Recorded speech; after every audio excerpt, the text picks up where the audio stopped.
Welcome to Uncaged Zoo Tours. If you are new to the channel and love animals, I recommend and appreciate hitting the like and subscribe buttons and the bell icon to join me on my tours. My friends, we're back in Texas, and this time we're heading to the Dallaszoo. What is this zoo known for? I'm really glad you asked, my curious friend. The zoo was established in 1888 and is still going strong, thanks to its rare raptors, insect house, tiger habitat, and especially Wilds of Africa.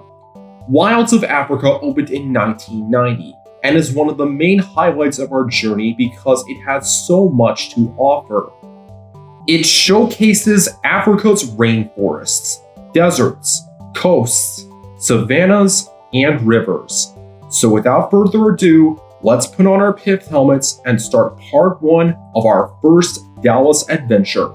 After checking into the entrance, the first 3 animals you might see are lemurs. Even if they are in a separate exhibit, lemurs are still considered African animals. How many lemurs are in Africa? Well, there aren't any lemurs in mainland Africa, but there are over 100 species around the world, and 70 live on the island of Madagascar. Most lemurs live in Madagascar and not the rest of Africa because they cannot compete with large predators and monkeys. Lemurs evolved into over 5 different families and over 100 species. Nowadays, lemurs, like the ring-tailed lemurs and crowned lemurs, are endangered because of deforestation, and without lemurs, the trees will die. Lemurs are a keystone species, an organism that helps an ecosystem stay strong.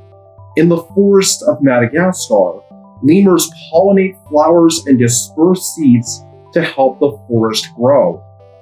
Our next stop is right under this archway.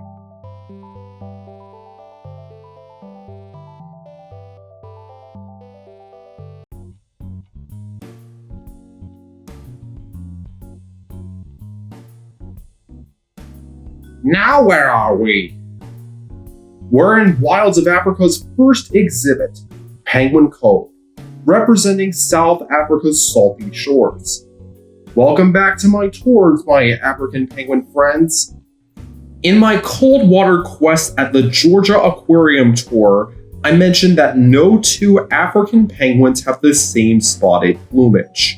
When hunting for some fish in the water, African penguins also have a trick up their sleeves to stay safe. Their black and white feathers act as a type of camouflage called countershading. Their black backs can help them blend into water, protecting the bird from predators above, while their white bellies blend the bird from predators below. I guess that tuxedo appearance is great for a reason. Unlike most penguins, African penguins lay their eggs in a burrow on a beach to protect them from the hot sun.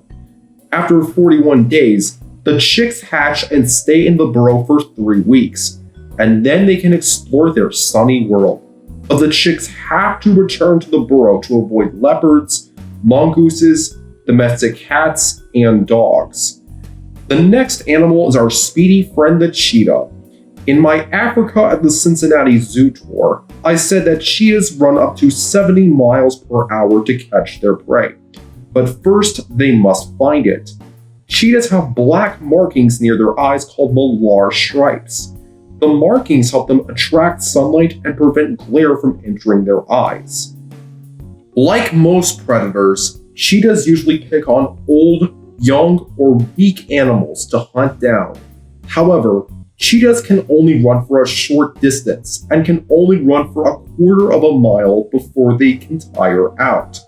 By the way, the average cheetah can run 2.7 times faster than the average human runner. Our third section is giants on the savannah. Some of the animals you might see are lions and painted dogs, but their exhibits were under maintenance. But if you want to learn more about them, please refer to my African Penguin Point and Benson Predator Ridge at the Denver Zoo tour. Lions are big, but smaller than African elephants. Elephants are one of the smartest animals in the world, and they have the largest brain of any land animal. They also have 3 times as many neurons as we do. Elephants are so smart that they remember routes to water holes. When elephants have to find water, they sometimes have to go down a steep cliff. Elephants aren't built for climbing. Instead, they use that amazing trunk to test the ground. Then they place their feet exactly where their trunk goes. Elephants also live in herds, which are made up of females and their offspring, and are led by one dominant female, the matriarch. The matriarch, usually the oldest member of the herd, helps the herd avoid predators and find shelter for the rest of the herd. If you ask me, she really knows how to keep the others in line. You said it. I also heard that one of the elephants recently gave birth to a baby boy named Ukubili, which means 2 or duplicate in Zulu. One of the reasons why giants on the savannah may be considered the highlight of our journey is because the zoo mixes the elephants with other animals, like these ostriches and reticulated giraffes. Those long necks and legs are one thing, but a giraffe also has a big heart. It helps move blood up to the brain. Giraffes also have the highest blood pressure of any animal. It's also worth noting that 2 giraffe calves have been born here over the summer. A giraffe's gestation period is around 15 months. And when that calf is born, its head and front legs come out first, and then the rest of its body. The calf falls to the ground with a plop and can stand up within an hour. By the way, the mother gives birth standing up so they don't damage the calf's neck. After a week, the calf can start eating samples of solid foods, and like deer, the mother will put the calf somewhere safe until she returns. She also puts her calf in a nursery with other calves, and when that little guy or girl is 4 months old, they start eating leaves. A giraffe reaches maturity after their 4th birthday. We can also feed giraffes with some lettuce that costs $6 for 1 person and $10 for 2 people. Hey, you ate all my lettuce! No big deal. I understand, but they ate it all in 1 bite. Our last animal is our porcine pal, the warthog. You haven't talked about them in a while. The last time I talked about them was in my Out of Africa VIP tour. I mentioned in that tour that warthogs have bumpy skin on their face, which acts like armor. They also have those awesome tusks which are made of ivory. They have 2 pairs.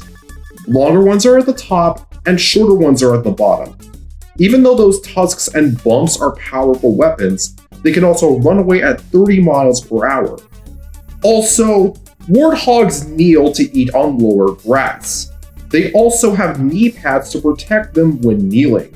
The Dallaszoo recently announced that a baby warthog was born at the zoo last February.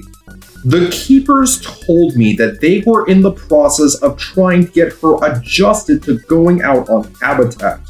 When a zoo baby is born, the keepers have to get the baby adjusted to their new surroundings. And that wraps up part 1 of our first tour at the Dallaszoo. I hope you enjoyed our first Dallas tour. Stay tuned for part 2.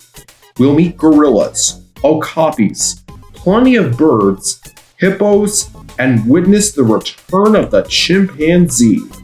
So today's question is, have you seen any baby animals at a zoo or aquarium? As always, thank you for subscribing, and thank you for watching.